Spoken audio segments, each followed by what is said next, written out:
राम रामेति रामेति रमे रामे मनोरमे सहस्रनाम तत्तुल्यम राम नामम परानने। श्री राम जय राम जय जय राम, श्री राम जय राम जय जय राम, श्री राम जय राम जय जय राम। सभी दर्शकों को नमस्कार। मैं पंडित देवेंद्र त्रिपाठी आज 29 मार्च को जो खड्गास सूर्य ग्रहण पड़ने जा रहा है उसके संबंध में हम चर्चा कर रहे हैं। जैसा कि सर्वविदित है, ज्योतिष शास्त्र के अनुसार एक ये जो खगोलीय घटना है, इसमें जो खड्गात सूर्य ग्रहण का जो मुख्यतः माना जाता है वो जिस जगह पर, जिस देश प्रदेश में ये दिखाई पड़ता है उसी प्रदेश में या देश में इसकी सूदक या इसके नियम मान्य होती है। तो सर्वप्रथम तो ये आप जानकारी रख लीजिए कि ये जो ग्रहण काल है, सूर्य ग्रहण है जो 29 तारीख को पड़ रहा है, ये भारतवर्ष में नहीं दिखाई दे रहा है। ये समझ लीजिए आप उत्तर यूरोप के क्षेत्रों में, पश्चिम अफ्रीका में, अटलांटिका क्षेत्र में ये दृश्य होगा। अतः जो हमारे भारतीयता के हिसाब से, भारतीय ज्योतिष या परंपरा के हिसाब से जो इसके नियम रहते हैं, भोजन भजन शयन इत्यादि के, वो हमारे यहाँ पर उतने मान्य नहीं होंगे।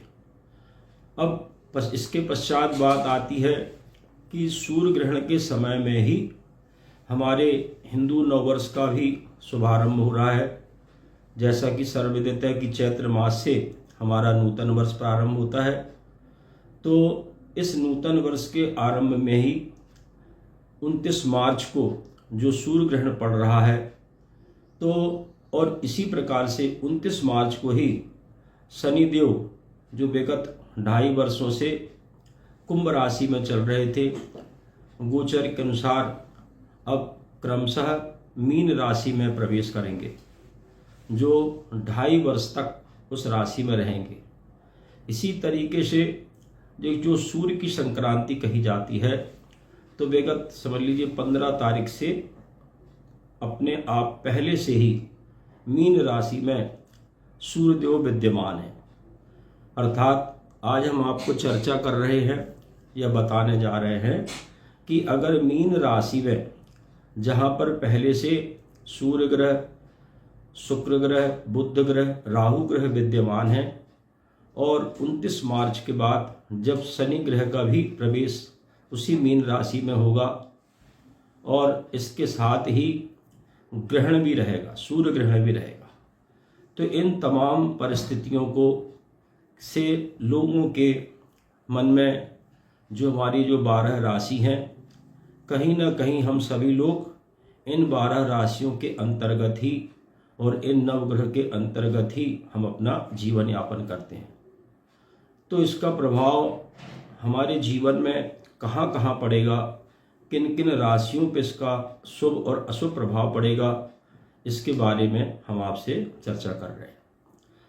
तो जो विशेष रूप से इसका प्रभाव रहेगा, जो इन तमाम ग्रहों के परिवर्तन से, ग्रहण के परिवर्तन से किन राशियों को सबसे ज़्यादा प्रभाव पड़ेगा, शुभ या अशुभ प्रभाव पड़ेगा, ये तमाम बातें हम आपसे बता रहे हैं। तो ज़्यादा अशुभता का प्रभाव समझ लीजिए आप 29 मार्च से लेकर कम से कम 20 अप्रैल तक मीन राशि वालों को बहुत ज़्यादा हमें संभल के रहना है। तन से, मन से, धन से, या हम यूँ कहें कि शारीरिक, मानसिक और आर्थिक दृष्टिकोण से मीन राशि वालों को ज़्यादा संभल कर चलना है। इसी तरह से कुंभ राशि से ये ग्रह निकलेंगे, कुंभ राशि से निकलकर शनिदेव आ रहे हैं, तो इसका प्रभाव अभी कम से कम 3 माह तक कुंभ राशि वालों के ऊपर भी निश्चित रूप से पड़ेगा। और आने वाले समय में जब शनि की 7.5 प्रभाव में आती है, तो एक राशि पीछे और एक राशि आगे को भी 7.5 के प्रभाव में लिए आती है। तो मेष राशि पर भी इसका प्रभाव पड़ेगा। किंतु मुख्यतः जो विशेष सावधानी और संयम बरतने का समय है, उनमें 3 राशियां प्रमुख हैं, जिनमें मीन राशि, कन्या राशि और इसके पश्चात मेष राशि। इन राशियों वालों को अपने अभी कम से कम 3 माह तक अपने आचार विचार कार्यशैली में बहुत संयम बरतना चाहिए और धर्मानुसार आचरण करते हुए अपने इष्ट आराध्य के मंत्र जाप करें। दरिद्रता या यूँ समझिए अन्न धन का दान करें और दरिद्र नारायण की सेवा करें। इससे काफ़ी हमें बचाव मिलता है ग्रहों के दुष्प्रभाव से। और इन तमाम राशियों के लिए जो विशेष एक बात रहती है कि जीवन में हमें किसी प्रकार की भी प्रतिकूलता अगर आती है तो हम अपने इष्ट का, अपने आराध्य का या यूँ कहें कि हम अपने बड़े बुजुर्गों का यथायोग्य सम्मान करते हैं। इससे भी हमें ग्रहों के दुष्प्रभाव से मुक्ति मिलती है। अब 12 राशियों में इनका प्रभाव किस प्रकार से होगा और इन 12 राशियों में हम किस प्रकार से अपने आप को बचा के भी रखें और प्रगति के मार्ग के लिए भी अग्रसर हों। तो सर्वप्रथम हम मेष राशि से प्रारंभ करते हैं। तो मेष राशि में ग्रहण का प्रभाव एवं शनि और सूर्य के गोचर का प्रभाव किस तरह से पड़ेगा। तो शनि जो मेष राशि वाले जातक हैं उन्हें थोड़ी किसी भी काम को करने में थोड़ा सा संयम और धैर्य से कार्य करने की आवश्यकता है। किसी प्रकार के भी जो बड़े निर्णय हैं उन बड़े निर्णयों को लेने में थोड़ा सा 1 माह तक, कम से कम मई के महीने तक संयम और सावधानी रखें, क्योंकि इसमें शारीरिक रूप से और आर्थिक रूप से नुकसान होने की संभावना है। अतः हम क्या करें, तो सर्वप्रथम हम हनुमान जी की आराधना करें, शिव जी की आराधना करें। निश्चित रूप से हम अपने संकटों से उबर जाएंगे। फिर द्वितीय राशि आती है वृषभ राशि। तो वृषभ राशि में तो निश्चित रूप से इन ग्रहों का शुभता प्राप्त होगी, बिगड़े काम बनेंगे आपके, सोची हुई योजनाएं पूरी होंगी आपकी, किंतु थोड़ा सा स्वास्थ्य का आपको भी ध्यान रखने की जरूरत है। अतः आप भी भगवान शिव की आराधना करें, यथा योग्य अन्न और धन का दान करें। मिथुन राशि जो तृतीय राशि आती है तो ये बुध की प्रधान राशि है और बुध प्रकृति या प्राकृतिक से जुड़ा हुआ ग्रह माना जाता है। तो निश्चित रूप से जब खगोलीय घटनाएं होती हैं तो जो प्रकृति से जुड़ी राशियां रहती हैं उनके ऊपर निश्चित प्रभाव आता है। तो सबसे ज़्यादा मानसिक रूप से, व्यवहारिक रूप से और वाणी पर, बुद्धि पर नियंत्रण रखें। अपने चाल चलन पर, आचार विचार पर विशेष ध्यान रखें ताकि अनावश्यक रूप से कहीं आपका वाद विवाद न हो, कोर्ट कचहरी इत्यादि के मुकदमे में आपकी दखलंदाजी न हो। इसलिए हमें वाणी में संयम रखना है और अपने विचारों को भी नियंत्रित करना है। अतः आप भी भगवान श्री हरि विष्णु की पूजा करें ताकि आपकी मन बुद्धि चेतना जागृत रहे। कर्क राशि जल तत्व की प्रधान राशि है और विगत पिछले वर्षों से शनि की अढ़ैया चल रही थी कर्क राशि में। तो कर्क राशि वालों के लिए तो ये प्रभाव शुभता प्रदान करने वाला है, जिससे पिछले दिनों जो ने व्यापारिक रूप से, पारिवारिक रूप से, व्यवहारिक रूप से जो कठिनाइयाँ चल रही थी, तनाव चल रहा था, उससे उन्हें मुक्ति मिलेगी। आप भी इस पावन पुनीत अवसर पर, क्योंकि नवरात्रि भी प्रारंभ रहेगी हमारी, तो आप माता की सेवा करें, गौ माता की सेवा करें और प्रत्यक्ष में हमारे घर में जो बुजुर्ग हैं उनकी सेवा और उनका आशीर्वाद प्राप्त करें। सिंह राशि के ऊपर, क्योंकि कोई भी ग्रह जब अपना राशि परिवर्तन करता है तो सिंह राशि के ऊपर भी शनि के अढ़ैया प्रारंभ होगी। तो सूर्य की राशि पर शनि की पूर्ण दृष्टि रहेगी तो पिता और पुत्र में वैचारिक मतभेद की संभावना बनती है। इसी तरह अगर आप कार्य क्षेत्र में हैं तो हमारे जो उच्चाधिकारी हैं उनसे किसी प्रकार का कोई वाद विवाद न हो, किसी प्रकार की छोटी छोटी बातों में मतभेद उत्पन्न न हो, मनभेद उत्पन्न न हो, इसका विशेष ध्यान रखना है। इसके अलावा जो सिंह राशि वालों को और सावधानी रखना है तो स्वास्थ्य का विशेष ध्यान रखना है। इस दौरान हड्डियों से संबंधित नेत्रों से संबंधित, रक्त से संबंधित किसी न किसी प्रकार से शारीरिक कष्ट के योग बनते हैं।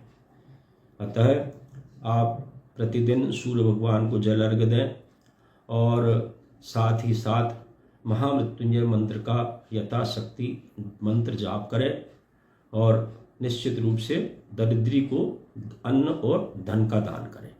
इससे आपके संकटों का निवारण होगा। कन्या राशि की बात करें तो शनि और सूर्य का प्रभाव सीधा सीधा जो सप्तम दृष्टि ग्रहों की रहती है, कन्या राशि वालों को सबसे ज़्यादा प्रभावित करती है।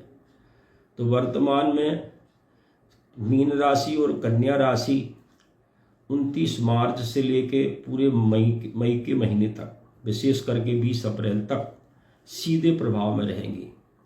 इसलिए इन्हें अपने पारिवारिक जीवन का विशेष ध्यान रखना है, दाम्पत्य जीवन का विशेष ध्यान रखना है।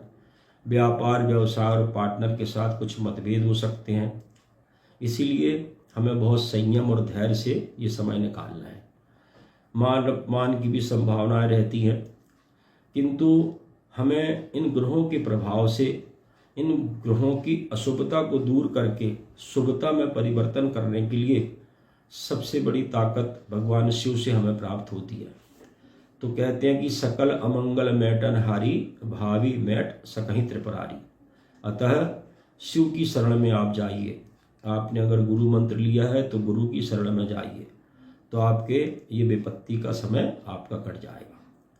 तुला राशि भी शनि की मित्र राशि है और ज़्यादातर शनि इस राशि पर कभी भी दुष्प्रभाव नहीं देते हैं, किंतु जो शनि का सूर्य का गोचर है और आने वाले 15 तारीख के बाद से सूर्य भगवान मीन राशि से छूट निकलकर जब मेष राशि में प्रवेश करेंगे, उस समय तुला राशि वालों को भी अपने स्वास्थ्य का ध्यान रखने की आवश्यकता है।